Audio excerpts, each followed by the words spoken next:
عن ابی ہریرہ رضی اللہ عنہ عن النبی صلی اللہ علیہ وسلم قال ما انزل اللہ داء الا انزل له شفاء رواہ البخاری کتاب الطب. عن ابی ہریرہ رضی اللہ عنہ عن النبی صلی اللہ علیہ وسلم قال ما انزل اللہ داء الا انزل له شفاء رواہ البخاری کتاب الطب. سیدنا ابو ہریرہ رضی اللہ عنہ سے روایت ہے کہ نبی کریم صلی اللہ علیہ وسلم نے فرمایا اللہ تعالیٰ نے کوئی بیماری ایسی نہیں بنائی جس کا علاج پیدا نہ کیا ہو، یعنی کوئی بیماری بھی لا علاج نہیں. تو اس سے کیا پتہ چلتا ہے کہ انسان کو کسی بھی قسم کی کوئی مرض کوئی بیماری آ گھیرے تو وہ مایوس نہ ہو، پریشان نہ ہو، اور یہ نہ سوچے کہ اس بیماری سے وہ مر ہی جائے گا. کیونکہ بیماری کے بعد عام طور پر انسان اس خوف میں مبتلا ہو جاتا ہے کہ اب وہ کسی کام کے قابل نہیں، اب وہ شاید اس بیماری کے ساتھ دوسروں کا محتاج ہو جائے یا بالآخر اس کی موت ہی آ جائے. موت تو برحق ہے، موت کو تو آنا ہی ہے ایک دن، لیکن ضروری نہیں کہ یہی بیماری موت کا ذریعہ بنے. موت تو بیماری کے بغیر بھی آ جاتی. اس لیے انسان کو بیماری کے آنے پر سب سے پہلی بات جو کرنی ہے وہ ہے امید کا دامن، اللہ رب العزت کے ساتھ اچھا گمان رکھنا. کیونکہ بیماری انسان کے گناہوں کو دھونے کا ذریعہ بنتی، بیماری انسان کے اندر عجز و انکساری پیدا کرتی، بیماری انسان کی اصلاح کا ذریعہ بنتی. اور یہ کس طرح ہوتا ہے کہ جب انسان بیمار ہوتا ہے یا غم زدہ ہوتا ہے یا پریشان ہوتا ہے تو اس کی توجہ سراسر اس خاص پریشانی کی طرف ہو جاتی، باقی چیزیں اتنی اہم نہیں رہتی جو غیر ضروری ہوتی. بلکہ بیماری میں تو انسان بعض اوقات اپنے فرائض تک سے بھی غافل ہو جاتا ہے اور بہت سی چیزیں اس سے چھٹ جاتی. اگر انسان دیکھے تو اس میں بھی ایک مثبت پہلو ہے، کیونکہ انسان عام حالات میں اتنی مصروفیت کا شکار ہوتا ہے کہ اس کو بعض اوقات بہت اہم چیزوں کی طرف توجہ دینے کا وقت ہی نہیں ہوتا، سوچ ہی نہیں آتی. لہٰذا جب اس سے باقی سب چیزیں چھٹ جاتی ہیں اور وہ ایک طرح سے خاموشی اور تنہائی اور جسمانی طور پر کمزوری کا شکار ہوتا ہے تو اس سے بہت سے پردے ہٹتے ہیں، اسے اپنی حقیقت کا پتہ چلتا ہے، اسے اپنی آخرت کے بارے میں سوچ آتی کہ میرا انجام کیا ہوگا، میرے ساتھ کیا معاملہ ہوگا، کل میرا کیا بنے گا جب سب میرا ساتھ چھوڑ جائیں گے، حتیٰ کہ میرا اپنا جسم بھی میرا نہیں رہے گا، کیونکہ قیامت کے دن انسان کا جسم بھی انسان کے خلاف گواہی دے گا. یہ سوچ عام دنوں میں نہیں آ سکتی. انسان ایسی چیزوں کے بارے میں سوچتا ہی نہیں، کیونکہ جب تک جسمانی طور پر وہ طاقتور ہوتا ہے، باہمت ہوتا ہے، وہ سمجھتا ہے وہ سب کچھ کر سکتا ہے، اس کے لیے کچھ مشکل نہیں، ہر چیز اس کے قابو میں ہے، کنٹرول میں ہے، ہر چیز اس کی اپنی. لیکن جب بیمار ہوتا ہے تو پھر آہستہ آہستہ اس کو اندازہ ہوتا ہے کہ اس کا یہ خیال غلط تھا، اس کی یہ سوچ درست نہ تھی. اس لیے بیماری تطہیر کا ذریعہ بنتی، صفائی کا ذریعہ بنتی. بعض اوقات جسمانی بیماری روحانی صحت کا ذریعہ بنتی، کیونکہ بیماری میں انسان کے گناہ بھی دھلتے ہیں، چھوٹی بیماری ہو یا بڑی ہو. جیسے ایک موقع پر نبی صلی اللہ علیہ وسلم نے ایک خاتون کو دیکھا جسے بخار تھا، وہ بخار کو برا بھلا کہہ رہی تھی، تو آپ نے فرمایا کہ تم اس کو برا بھلا نہ کرو. مومن کے گناہ بیماری میں اس طرح جھڑتے ہیں جیسے خزاں میں درخت سے پتے جھڑ جاتے ہیں. حتیٰ کہ مومن جب اللہ سے ملاقات کرتا ہے، یعنی بیماری کے بعد جب فوت ہوتا ہے، تو وہ اس حال میں اللہ سے ملتا ہے کہ وہ بالکل پاک صاف ہو چکا ہوتا ہے، یعنی اس کے جسم پر ایک بھی گناہ باقی نہیں ہوتا، بالکل صاف ستھرا.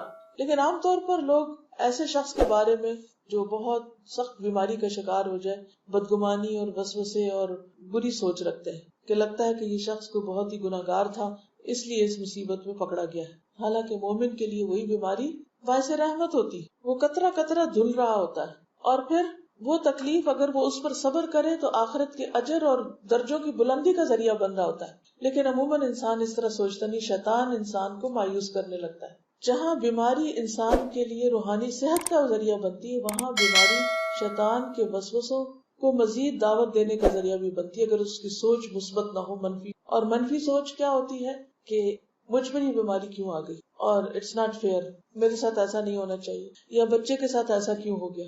تو بہت سی چیزیں ایسی ہوتی ہیں کہ جو انسان کو اس حد تک پریشان کر دیتی ہیں کہ انسان کے ایمان کے جانے کا بھی اندیشہ ہوتا ہے. تو سب سے پہلی بات تو یہ کہ انسان پر جب کوئی بیماری آئے تو وہ کیا سوچ رکھے کہ اس بیماری کا علاج موجود ہے، پھر وہ اللہ سے دعا کرے اور علاج شروع کرے. بعض لوگ علاج نہیں کرتے، وہ کہتے ہیں کہ اب آ گئی ہے، اب یہ تو زندگی میں ساتھ ہی چلے گی، اس لیے علاج کی ضرورت نہیں، جبکہ علاج کرانا اور علاج کے لیے بھاگ دوڑ کرنا یہ بھی مسنون ہے، یہ بھی اللہ کا حکم ہے۔ ایک انصاری صحابی سے مروی ہے کہ ایک مرتبہ رسول اللہ صلی اللہ علیہ وسلم ایک شخص کی عیادت کے لیے تشریف لے گئے، بیمار پرسی کے لیے، جو زخمی ہو گیا تھا۔ نبی صلی اللہ علیہ وسلم نے فرمایا بنو فلاں کے طبیب کو بلا کر اسے دکھاؤ۔ لوگوں نے اسے بلایا تو وہ آیا۔ لوگ کہنے لگے یا رسول اللہ صلی اللہ علیہ وسلم کیا علاج اسے کچھ فائدہ دے سکتا ہے؟ یعنی اس کو اتنے زخم آئے ہوئے ہیں، کوئی فائدہ ہے علاج کرانے کا؟ کیونکہ سب سے پہلا وسوسہ شیطان کیا ڈالتا ہے کہ تم ٹھیک نہیں ہونے کے، اور اس طرح وہ سائیکولوجیکل افیکٹ ایسا ہوتا ہے کہ انسان ہمت ہی نہیں کرتا کہ وہ پازیٹیو سوچ سوچے اور وہ اس سے باہر نکلنے کی کوشش کرے۔ نبی صلی اللہ علیہ وسلم نے فرمایا سبحان اللہ، اللہ نے زمین میں کوئی ایسی بیماری نہیں اتاری جس کی شفا نہ رکھی۔ یہ الگ بات ہے کہ ہمیں نہ پتا ہو، لیکن شفا موجود ہے اور علاج کرانے کا بھی حکم۔ انس رضی اللہ عنہ سے مروی ہے کہ رسول اللہ صلی اللہ علیہ وسلم نے فرمایا اللہ نے جب بیماری کو پیدا کیا تو اس کا علاج بھی پیدا کیا، اس لیے علاج کیا کرو۔ یعنی بیماری بھی اللہ کے اذن سے آتی ہے اور شفا بھی اللہ کے اذن سے ہوتی ہے، دونوں چیزیں اللہ سبحانہ وتعالیٰ ہی کی طرف سے۔ لہٰذا ہمیں اگر اللہ کے اذن سے بیماری آئی ہے تو اللہ کے اذن سے شفا کو دعوت دینی چاہیے کہ اللہ تو مجھے شفا دے، دعا بھی کرے اور دوا بھی کرے۔ اسامہ رضی اللہ عنہ سے مروی ہے کہ ایک مرتبہ نبی صلی اللہ علیہ وسلم نے فرمایا عباد اللہ، اے اللہ کے بندو علاج کیا کرو، علاج کیا کرو، کیونکہ اللہ تعالیٰ نے کوئی بیماری ایسی نہیں رکھی جس کا علاج نہ رکھا ہو سوائے موت اور بڑھاپے کے۔ یعنی بڑھاپے کے بعد انسان جوان نہیں ہو سکتا، وہ پہلے والی طاقت نہیں آ سکتی، اور موت تو موت ہے، وہ تو آنی ہی ہے، چاہے کوئی صحت مند ہو یا بیمار ہو۔ لیکن چاہے بڑھاپا ہو، چاہے مرض الموت ہی کیوں نہ ہو، لیکن اس میں بھی انسان کو ہمت نہیں ہارنی چاہیے، امید کا دامن نہیں چھوڑنا چاہیے۔ اور کہتے ہیں نا کہ ڈوبتے کو تنکے کا سہارا، اگر تنکے کا سہارا بھی ملے تو بھی لے انسان، تنکے کو بھی نہ جانے دے کہ تنکا مجھے کیا بچائے گا، نہیں، بچانا تو اللہ نے ہے، کوئی پتہ نہیں کہ کس چیز میں اللہ تعالیٰ کیا قدرت رکھ دے، کیا طاقت رکھ دے۔ اب مثال کے طور پر جتنی بھی چیزیں ہیں ان کے اندر جو خاصیت رکھی ہے وہ کس نے رکھی؟ مثلا میٹھا ہے، کوئی بھی چیز جیسے میٹھی ہوتی، کھجور ہے، کھجور کے اندر اس کا ذائقہ کس نے رکھا ہے، اس کی خوشبو کس نے؟ وہ زمین سے نکلتی ہے، مٹی سے۔ اور اگر اس کا درخت دیکھا جائے تو بھی عجیب و غریب قسم کا ہوتا ہے، اگر آپ اس کو کھولتے جائیں تو یوں لگتا ہے کہ جیسے چند پیسز جگسو کٹھی کر کے کسی نے جوڑ دی، اور بلاکس کسی نے ایک دوسرے کے اوپر رکھ دیے۔ اور پھر پتے بھی آپ دیکھیں خاص سٹائل کے ہوتے ہیں، کہ اس میں بہت ویرائٹی نہیں ہوتی، اور ایک بہت کمپوزڈ سا درخت ہوتا ہے، اور ایک مخصوص حصے پر اس کا پھل لگتا ہے، ٹہنیوں پہ نہیں لگتا، تنے کے اندر سے ہی نکلتا ہے۔ دوسرے درختوں پہ آپ دیکھیں کہ ٹہنیوں اور پتوں کے بیچ میں پھل ہوتے ہیں، لیکن عجیب و غریب تاثیر اللہ نے اس میں رکھی۔ اور دنیا میں 6000 سے زیادہ قسم کی کھجوریں ہیں، 6000 سے زائد اقسام ہیں، اور مختلف علاقوں میں مختلف طرح کی تاثیر ان کی پائی جاتی۔ اللہ نے بہترین غذا پیدا کی اور اس کے اندر شفا بھی اللہ نے ڈالی۔ اب جس رب نے ذائقہ اس کے اندر ڈالا ہے، خوشبو، اس کی شکل، اس کا رنگ، اسی رب نے اس کے اندر شفا کی تاثیر ڈالی۔ وہ رب چاہے تو کسی بھی چیز کے اندر ہمارے لیے شفا کی تاثیر رکھ سکتا ہے، اور وہ چیز ہمارے لیے فائدہ مند ہو سکتی، اور انسان سوچتا ہے کہ ہے یہ کیا ہوا، اتنی معمولی سی چیز اور اس میں اتنا فائدہ۔ کیونکہ بعض اوقات بڑے بڑے امراض کی دوا بہت معمولی سی چیز ہوتی، چھوٹی سی چیز انسان کے لیے شفا رکھ دی جاتی ہے، جس کو وہ حقیر سمجھ رہا ہوتا ہے، جس کو وہ سوچتا ہے کہ اس کا کیا فائدہ۔ مثلا میرے آپ جیسے لوگ اگر جنگل میں جائیں اور طرح طرح کی بوٹیاں دیکھیں، ہمیں تو کوئی پہچان نہیں، نہ سمجھ، ہم ہربس کو بھی شربس سمجھ کے ایسے اگنور کر دیں۔ لیکن جو جاننے والے ہوتے ہیں انہوں نے ایک ایک چیز کو ٹیسٹ کیا ہوتا ہے، آزمایا ہوتا ہے۔ ایک ٹہنی جو ہمارے لیے بالکل ایک بیکار سی چیز ہے، لا علمی اور جہالت کی وجہ سے ہم اس کو بیکار سمجھ رہے ہیں، اسی کے اندر اللہ نے شفا رکھی ہوئی ہوتی ہے، لیکن ہمیں پتہ نہیں ہوتا۔ تو شفا دینا اللہ کا کام ہوتا ہے، بندوں کا نہیں ہے۔ ایون اگر آپ ڈاکٹر کے پاس بھی جائیں تو اس کے دل میں بھی اللہ ہی ڈالے گا تو صحیح دوا آپ کے لیے تجویز کرے گا، تو ان سے بھی بدگمان نہیں ہونا چاہیے۔ مثلا آپ 10 ڈاکٹرز کے پاس جا چکے ہیں اور آپ کو کوئی فائدہ نہیں، تو آپ 11ویں کے پاس نہیں جاتے، آپ کہتے ہیں کوئی فائدہ نہیں، بہت آزما لیے، ایسے ہی ٹھیک ہے۔ نہیں، ہو سکتا ہے وہ 11ویں کے پاس اللہ نے رکھی ہو وہ کوئی چیز آپ کی۔ تو اس لیے حکم کیا ہے کہ علاج کرتے رہو۔ اللہ نے کوئی بیماری ایسی نہیں رکھی جس کا علاج نہ رکھا ہو سوائے موت اور بڑھاپے۔ اسی طرح معالج کو دکھانا چاہیے۔ جابر بن عبداللہ سے روایت ہے کہ رسول اللہ صلی اللہ علیہ وسلم ایک بیمار کی تیمارداری کے لیے تشریف لے گئے اور فرمایا تم لوگ اس کے لیے کوئی طبیب کیوں نہیں بلاتے؟ انہوں نے کہا اللہ کے رسول صلی اللہ علیہ وسلم آپ بھی ہم کو یہ حکم دیں گے، یعنی آپ بھی کہتے ہیں کہ ہم طبیب کو بلائیں؟ آپ نے فرمایا اللہ تعالیٰ نے جو بیماری اتاری ہے اس کی دوا بھی نازل کی. تو طبیب یا معالج کو دکھانے کا حکم کیوں ہے؟ اس لیے کہ وہ صاحب علم ہے، صاحب تجربہ ہے، اس کے پاس ایکسپیرینس ہے. تو جب انسان کو کسی بھی چیز کے بارے میں علم نہ ہو تو حکم کیا ہے قرآن کا؟ فَاسْأَلُوا أَهْلَ الذِّكْرِ إِن كُنتُمْ لَا تَعْلَمُونَ. جاننے والوں سے پوچھو اگر تم نہیں جانتے، چاہے کوئی دنیاوی مسئلہ ہو یا کوئی دینی مسئلہ ہو. ایک انسان جو کسی ایک شعبے کا متخصص ہے، اسپیشلسٹ ہے، ضروری نہیں کہ وہ باقی سب کو بھی جانتا ہو. ہر شعبے کے لیے، ہر علم اور فن کے لیے اللہ نے مختلف لوگ پیدا کیے. جیسے شکلیں مختلف ہیں ایسے سوچیں مختلف ہیں، عقل کے درجے، حالات اور علم کے لیول مختلف ہیں. تو انسانوں کو بعض سے پیدا بھی کیا اور بعض کو بعض کا محتاج بھی بنایا، کیونکہ انسان ہے نا، بندہ ہے، اور بندے اللہ کے محتاج ہیں. اللہ ہی نے بندوں کے اندر محتاجی رکھی ہے تاکہ وہ ضرورت کے وقت ایک دوسرے سے کام لیں. لِيَتَّخِذَ بَعْضُهُمْ بَعْضًا سُخْرِيًّا، ایک دوسرے سے کام لیں، ایک دوسرے کی ضرورت پوری کریں. اور پھر جب ایک بندے کے اندر دوسرے کی ضرورت پوری کرنے کا سامان رکھ دیا گیا تو قدرتی طور پر اس کو اس کا محتاج کیا گیا، اور یہ محتاجی پھر ان دونوں کے درمیان ایک بانڈنگ پیدا کر دے. اگر ہر انسان کے اندر اللہ تعالیٰ ایسی طاقتیں رکھ دیتا کہ اسے کسی کی ضرورت نہ ہوتی تو پھر انسان کے تکبر کا عالم کیا ہو. ہر دور میں انسان نے یہ کوشش کی ہے کہ وہ انڈیپینڈنٹ طور پر جیے. ہم نے دیکھو کہ چھوٹے چھوٹے بچے بھی کیا چاہتے ہیں کہ ہم انڈیپینڈنٹ ہوں، اپنی مرضی کر سکیں، ہر چیز ہمارے اختیار میں، ہماری مرضی کی، ہمارے کنٹرول میں. یہ انسان کے اندر ایک خواہش ہے. لیکن انسان کے پاس جتنا چاہے مال، جتنا چاہے علم ہو، جتنا چاہے طاقت ہو، پھر بھی وہ دوسروں کا محتاج ہے. محتاجی سے پاک صرف اللہ کی ذات. بعض اوقات انسانوں کی آپس میں ایک دوسرے سے ضرورت بھی پوری ہوتی ہے، لیکن بعض اوقات اختلافات بھی ہو جاتے ہیں، بعض اوقات ناراضگیاں ہو جاتی ہیں، بہن بھائیوں میں ہو جاتی ہیں، ماں باپ کے بیچ میں ہو جاتی ہیں، دوستوں کے بیچ میں ہو جاتی ہیں، محبت کرنے والوں کے بیچ میں ہو جاتی ہیں. بہت نیچرل. اس کا بھی علاج کرنا چاہیے، اس کا بھی حل ڈھونڈنا چاہیے. جیسے جسمانی امراض ہوتے ہیں ایسے ہی ہمارے نفسیاتی امراض ہوتے ہیں، روحانی امراض ہوتے ہیں، معاشرتی امراض ہوتے ہیں. ہمارے تعلقات کے اندر خرابیاں پیدا ہو جاتی ہیں، لیکن اس کو اینڈ آف دا ورلڈ نہیں سمجھنا چاہیے. ہر چیز کا علاج کرنا چاہیے، ہر بیماری کا علاج کرنا چاہیے، ہر النس کا علاج کرنا چاہیے، ہر مسئلے کا حل سوچنا چاہیے. اب یہ نہیں کہ انگلی میں کوئی تکلیف ہے تو انگلی کاٹ کے پھینک دو، سر میں درد ہے سر کاٹ کے پھینک دو. نہیں، یہ حل نہیں ہے. کیونکہ عام طور پر شیطان انسان کو کیا کرتا ہے؟ مایوس کرتا ہے. پچھلے بھی لیکچر میں آپ کو یاد ہوگا کہ میں نے مایوسی کے اوپر کافی بات کی کہ مایوس نہیں ہو. لا تقنطوا من رحمت اللہ. اللہ تعالیٰ کے پاس ساری قدرت، اپنی رحمت سے جو چاہے کرے. تو ہمارے اندر مایوسی نہیں آنی چاہیے کسی بھی چیز کے بارے میں کہ یہ تو ہوپلس کیس ہے، اس نے تو ٹھیک نہیں ہونا، اس لیے بہتر اسے کاٹ پھینکو. نو، علاج کرو.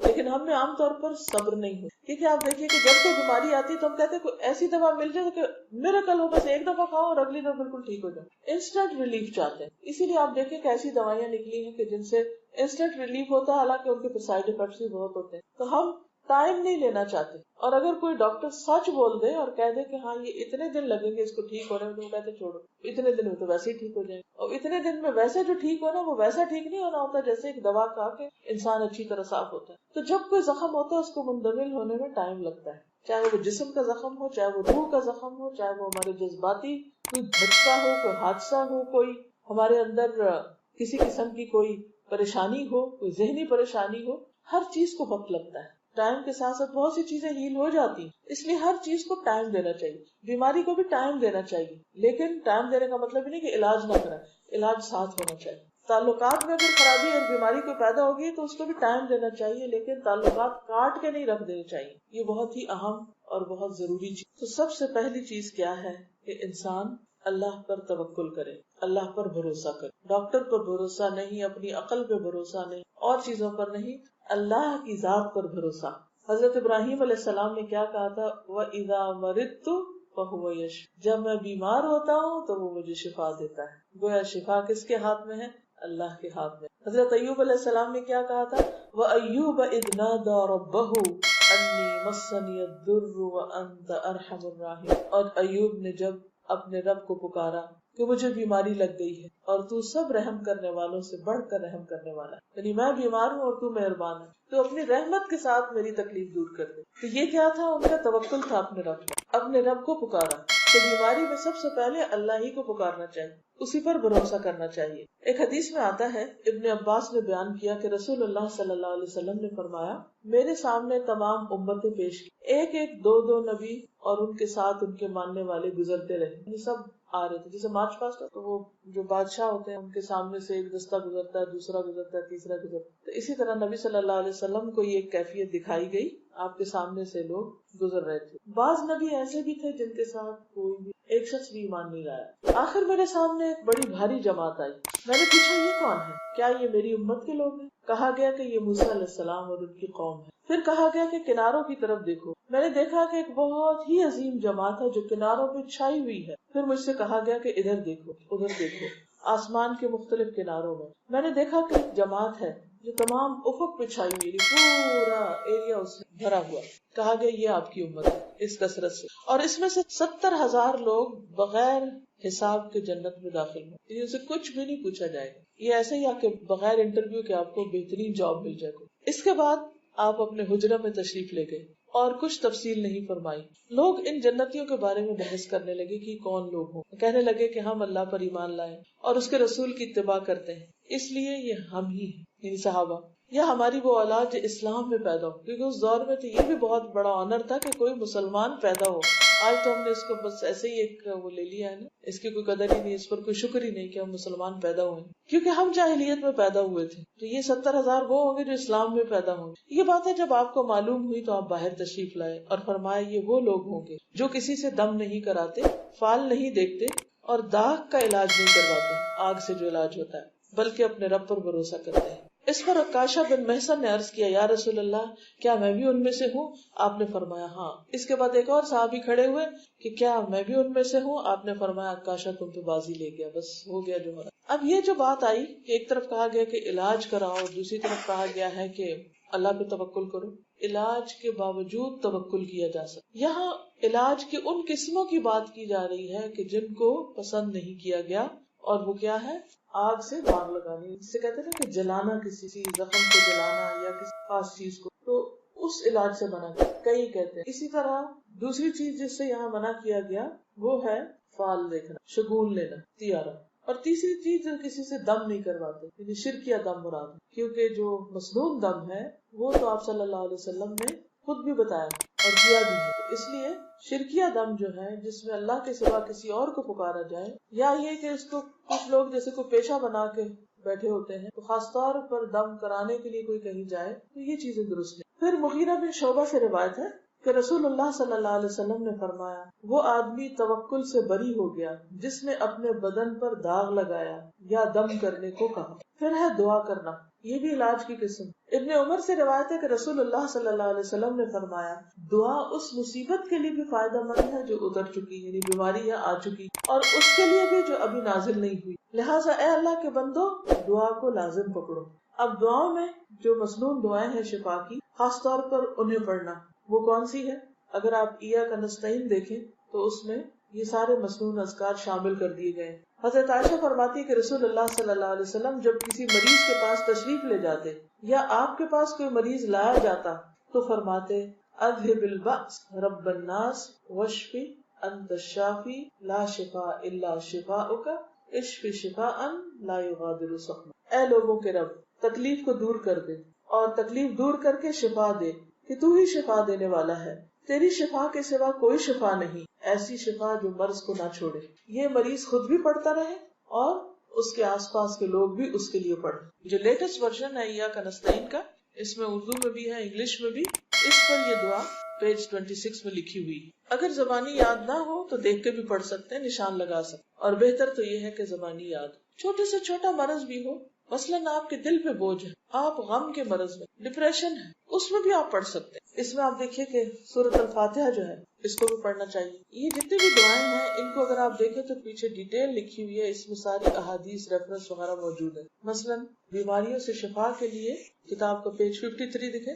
حضرت ابو سعید خدری سے روایت ہے کہ رسول اللہ صلی اللہ علیہ وسلم کے صحابہ میں سے کچھ لوگ سفر میں تھے اور عرب کے کسی قبیلے پر گزرے۔ انہوں نے قبیلے والوں سے مہمانداری چاہی مگر انہوں نے انکار کر دیا۔ پھر ان کے سردار کو بچھو نے کاٹا تو وہ کہنے لگے، تم میں سے کوئی جھاڑ پھونک کرنے والا ہے؟ صحابہ میں سے ایک شخص بولا، ہاں مجھے ایک منتر آتا ہے۔ پھر اس نے سورۃ فاتحہ پڑھی، وہ اچھا ہو گیا، صرف سورۃ فاتحہ پڑھنے سے ہی اچھا ہو گیا، حالانکہ وہ مسلمان نہیں تھا۔ تو اس سے کیا پتہ چلتا ہے کہ آپ کسی پر بھی پڑھ سکتے ہیں، مثلا آپ کی نان مسلم میڈ ہے، اس میں بھی پڑھ دیجئے۔ اور اسے ایک گلہ بکریوں کا دیا، اس نے گلہ قبول کرنے سے انکار کر دیا اور کہا کہ میں رسول اللہ صلی اللہ علیہ وسلم سے پوچھ لوں۔ پھر آپ کے پاس آ کر قصہ بیان کیا اور کہا یا رسول اللہ صلی اللہ علیہ وسلم، اللہ کی قسم میں نے سورۃ فاتحہ کے سوا کچھ منتر نہیں کیا، صرف سورۃ فاتحہ پڑھی، لیکن کس یقین